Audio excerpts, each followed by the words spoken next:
Everyone, welcome to Sravanthi Raju Canada కబుర్లు. మంచి soup recipe చెప్దామని వచ్చేసానండి. అటు కోల్డ్ ఇటు కొంచెం సమ్మర్ వచ్చేసింది కదా, అందుకని చెప్పేసి రన్నీ నోసెస్ బాగా ఉన్నాయి ఇంట్లో. దానికోసం మంచి రెసిపీ తయారు చేస్తున్నాను. ఇది వచ్చేసి beetroot, tomato and onions, ginger and garlic ఇవన్నీ కలిపి ఒక చిన్న సూప్ తయారు చేస్తున్నాను. ఇది వచ్చేసి బీట్రూట్ అండ్ టొమాటో రెండు కలిపి నేను వాటర్ పోసేసి జ్యూస్ లాగా తయారు చేసేసుకున్నాను. ఇందులో లైట్గా ఆలివ్ ఆయిల్ వేసేసుకుంటున్నాను. ఎక్కువ ఆయిల్ అవసరం లేదు దీనికి, బికాజ్ ఇది చిన్న సూపే కాబట్టి మనం ఎక్కువ ఆయిల్ యూజ్ చేయక్కర్లేదు. ఇందులో అల్లం, వెల్లుల్లి అండ్ ఆనియన్స్ వేపించేసుకుంటున్నాను.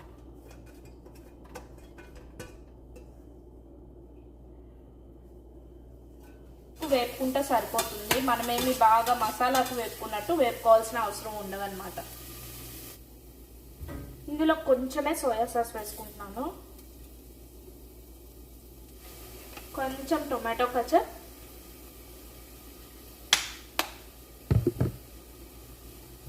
అండ్ ఒకే ఒక 1 స్పూన్ ఆఫ్ వెనిగర్ వేసుకుంటున్నాను అన్నమాట.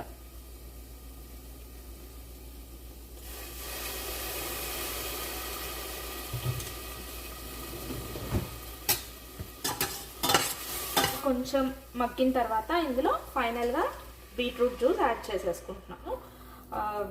కార్న్ ఫ్లోర్ కలుపుకుంటున్నాను వాటర్ పోసేసి.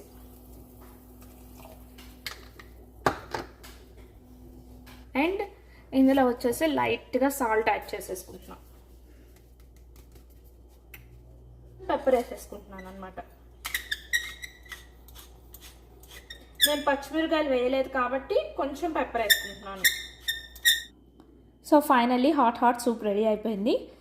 కొంచెం కొత్తిమీర అండ్ మనం చక్రాలు వేసుకుంటాం కదా, అలా వేసుకొని కూడా సర్వ్ చేసుకోవచ్చు, లేదంటే ఇలా ప్లెయిన్గా కూడా సర్వ్ చేసుకోవచ్చు. కిడ్స్కి చాలా మంచిది, న్యూట్రిషనల్ వాల్యూస్ చాలా ఉంటాయి.